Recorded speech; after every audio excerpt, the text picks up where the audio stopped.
the ruin and moral chaos is corrupting the house of God also.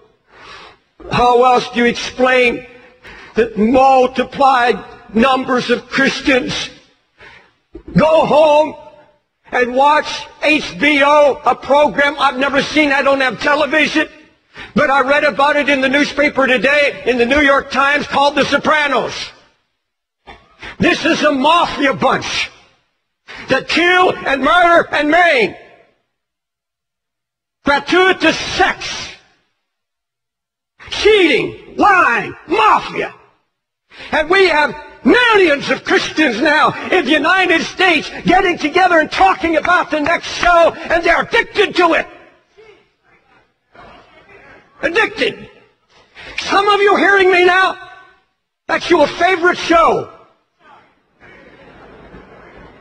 No laughing. This is life and death. Did you come here tonight? Did you raise your hands and sing and shout and have a good time? And you know you've been watching this filth?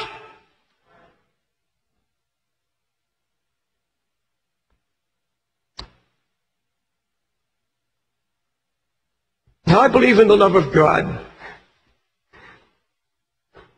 I've preached mercy, grace, and love, covenant of love. I believe in preaching the goodness and long-suffering of Christ. But multitudes today are being saturated with your okay messages. We've got people now that are turning the grace of God into lasciviousness. We've become like the children of Israel who said the right words. But here's what God said. I've heard the words of this people. They have well said all that they've spoken. Oh, that there was such a heart in them that they would fear me and keep my commandments always, that it might be well with them and with their children forever. He said, oh, you have the right words. You sing the right songs, but your heart is not right. Nehemiah verses 1 through 3. The words of Nehemiah, the son of Hakaliah. It came to pass the month of Chislev, in the 20th year I was in Shushan the palace, that Hanani, one of my brethren, came, he and certain men of Judah. And I asked them concerning the Jews that escaped, which were left of the captivity, and concerning Jerusalem. And they said unto me, the remnant that are left of the captivity there in the province are in great affliction and reproach. The wall of Jerusalem also is broken down, the gates thereof are burned with fire. It came to pass, when I heard these words, that I sat down and wept, and mourned certain days, and fasted, and prayed before the God of heaven. And here was the word. Here was a delegation from the ruined city of Jerusalem coming to Nehemiah.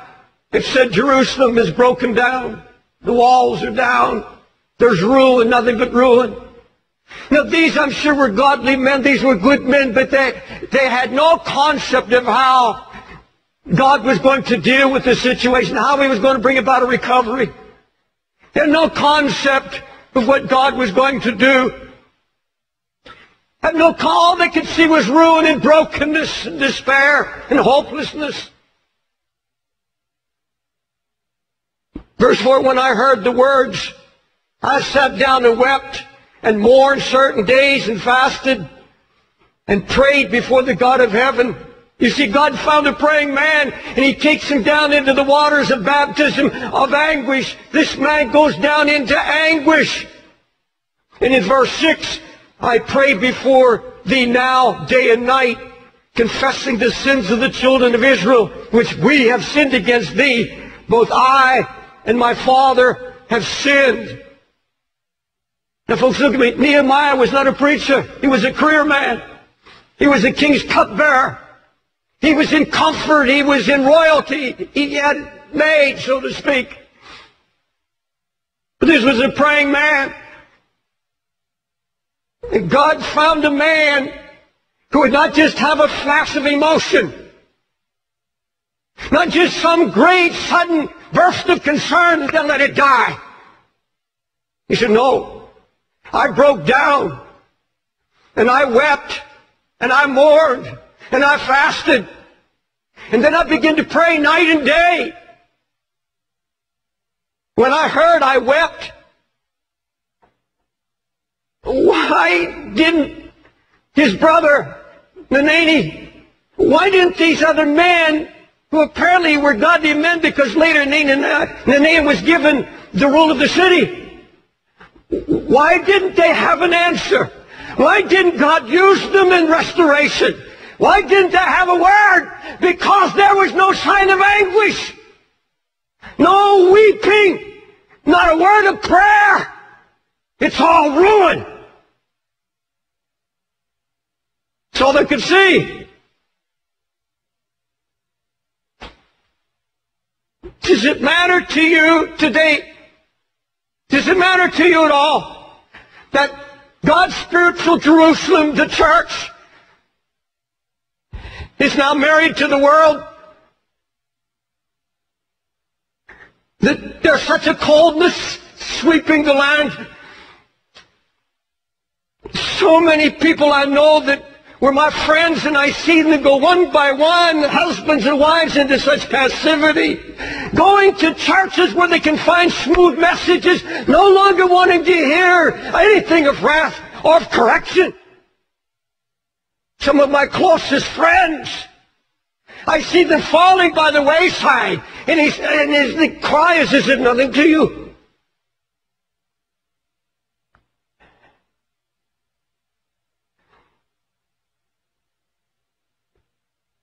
Closer than that, does it matter about the Jerusalem that's in our own hearts?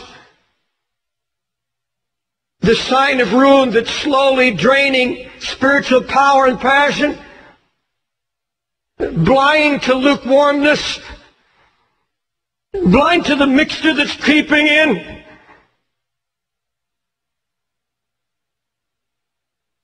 You see, when spiritual blindness comes, very few recognize it.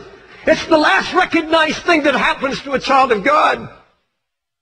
If I, as a pastor, knew you personally, and I was watching your life, and as one of the pastors of this church, I come to you and say, I love you, but I have to tell you the truth.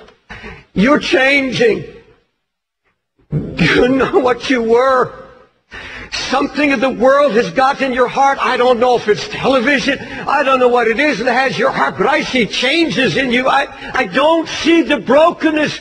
I don't see the compassion you had once for your family. I don't see concern for your unsaved loved ones.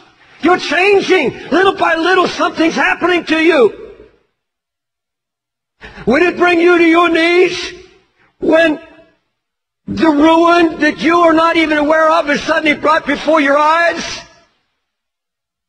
And to tell you the truth, I thank God for the anointing and the singing tonight. I thank God for the praises that came from so many sanctified hearts living in covenant with the Lord. But the truth of the matter is, in all honesty, there are numbers among us that are changing, and they don't know it. You've lost your fight. You see, when you read the book of Joshua, it's almost a book of failure because they lost their heart. They lost the fight. That's all the devil wants to do, is get the fight out of you and kill it. So you won't labor in prayer anymore. You won't weep before God anymore. You can sit and watch television and your family go to hell.